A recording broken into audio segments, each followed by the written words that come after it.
going to get your attention. We're going to be giving away some free stuff over here. You guys are throwing footballs, whoever else is walking by. We got some trivia questions over here if anybody wants to come over. I know everybody loves to read a book at the beach, so we've got these really funny books called 101 of the Dumbest Things People Have Done. 101 of the Dumbest Things. You want to come on over? No, you got to come on. You don't raise your... It's like in class, man. You can't raise your hand and not answer the question. I'll raise my hand. You raise your hand? Come on up here. No, I'm kidding. No? Oh, come on. Come on, man. All right. If I was smart, I'd go up there. You trust me. I can answer these questions. You don't have to be smart. If I can answer them. College? What's that? Go to college? I'm not going to answer that question because I'm smart enough not to answer it. See? There we go.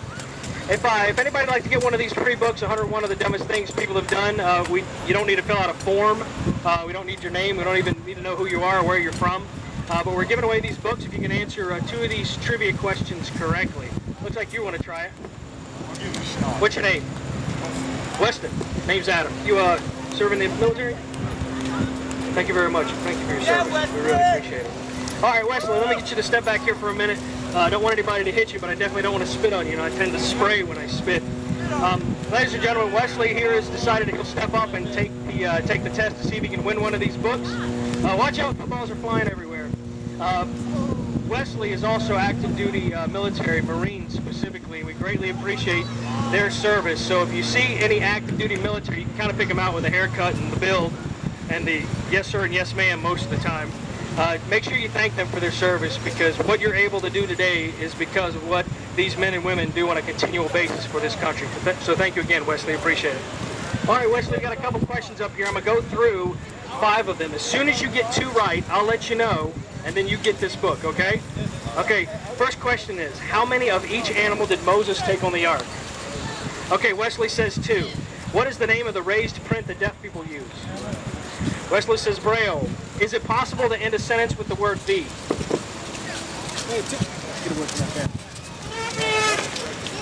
Not in the correct English language. Spell the word "shop." What do you do when you come to a green light? Okay, spell the word "silk." What do cows drink? Okay, Wesley, I thank you for your service, but you got every single one of those wrong. Let me tell you why. Let me go over these. Cows drink water, dude. No, they don't, dude. Not in California. Not in California. You know, I drove through California a couple months ago. There are tons of cows out there. They are I think there are more cows than people. They're all over the place. How many of each animal did Moses take on the ark? None. Moses didn't take animals on the ark. Noah took animals onto the ark. What is the name of the raised print that deaf people use? Deaf people can't hear. They have no problem seeing. Deaf people don't use raised print.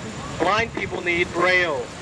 Is it possible to end a sentence with the word "the"? Wesley's answer was not in the correct English grammatical sense.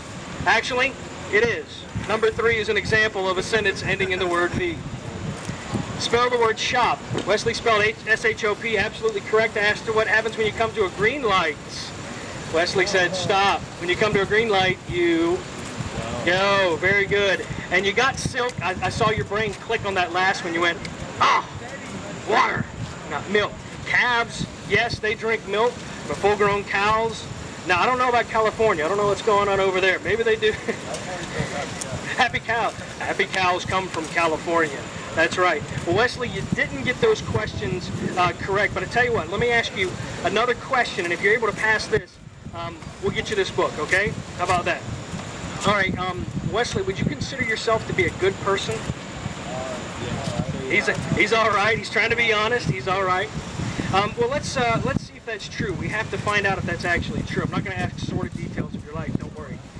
Just in case your relatives are walking around. Wesley, have you ever told a lie? What do you call someone who tells lies? Oh, that's right. You call them a liar. Have you ever stolen anything? Not from the government, not from the military. Have you ever stolen anything? What do you call somebody who steals things? Thief. That's right. You know, some people say stealer, but you're only a stealer if you play football for Pittsburgh. So, have you ever, let me see, have you always been obedient to your parents? No. You know, God gave us parents for a very good reason, to help teach us right and wrong, and to help guide us, and protect us, and things like that. We honor our mother and father the same way like in the military, you know, you honor those who are in charge over you. You render salutes to the proper officers. You render the proper greeting to those whom you meet. And so with our parents, we're to honor them also. Let me ask you one more question. Let's see. And then we'll go back and take a look at how this is going. Now, not in defending our nation sense, but have you ever murdered anybody? No. Then, you know, Jesus on the Sermon on the Mount said, if you ever hated anyone in your heart, then you've murdered them already. Have you ever hated somebody? Yeah. Well, in that case, you have murdered, not necessarily with the hands, because God sees what we do with our minds and our hearts. He's God, so he can see and he knows everything. So Wesley, I asked you if you were a good person. You said yes. Let's review that test and see how you did. Wesley, you just admitted to being a lying, thieving, dishonorable, and what was the last one? He's an honorable. Lying, thieving, dishonorable, murder at heart. Doesn't sound like a very good person. Imagine that I had to introduce you to my friends and I said, hey guys, this is my friend Wesley. He's a lying, thieving, murderer at heart. Do you think they'd want to hang around with you? No, not the good ones. Well, maybe so, but they have to answer for that themselves. So Wesley, the problem is that you're not very good. In fact, you're pretty much like the rest of us. We've done very bad things, specifically for you, Wesley. If you were to die today and God judged you by his standards, I just gave you 4 of the 10 commandments, do you think he'd find you innocent or guilty? Well, think. But how about you? How about you specifically? Everybody else has to answer for God, but what about Wesley? Okay, let's think about that in a court of law. Let's say, now, granted, you could probably snap my neck with just a thought, but let's say I snuck into your house and stole everything you had. And we wound up in court. You're standing back here and I'm standing over here with the judge, and the judge says, Adam, you've stolen everything Wesley has and you're guilty, but I'm going to let you go free. Now, you're probably going to be pretty upset because I should be punished for what I've done. But what you don't know is before the actual court session, I went up to the judge and I told him, well, Your Honor, I know I'm guilty of these things, but you know, I've done good most of my life. You know, and the night before I stole everything from Wesley, I actually went out and I helped this old lady across the street. And after I got her across the street, she needed somebody to go back to the supermarket to get her groceries for her. So I went to the supermarket to get her groceries, and then on the way back to get the groceries, I saw another gentleman who needed assistance. His dog had ran away. And I've done all these good things. I know that I stole those, but I think I've been pretty good. You think that matters? No, that judge, if he lets me go, that's not fair. He's not upholding the law. And so God has a law, he has a standard that he says, for one, God says he is the law. It's not just that he gave the law, but he is the law, and he upholds it perfectly. If that judge let me go, he'd be unjust. He would be a good judge. He'd be bad. He should be kicked off the bench. And so likewise, God must hold us accountable for his standards.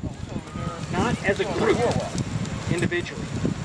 See, the book of Hebrews in the Bible says it is appointed for man to die once, and then comes judgment. When we stand before God after death, it's us individually. It's just me standing before him. It's just you standing before him. It's every individual standing before him. And we can't say, well, at least I'm not as bad as that guy. Or, well, I've done good, so I think you should let me off. God says his standard, and the only way to be a really good person is to be absolutely perfect. Nobody's perfect, are they? No, not at all.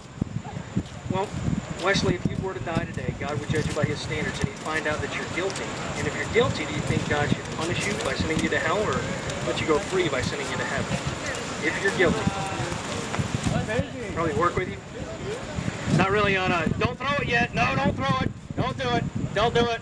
I'm sure he can catch the thing. Oh, wait, Wesley, don't. You want your book? Nope. Okay.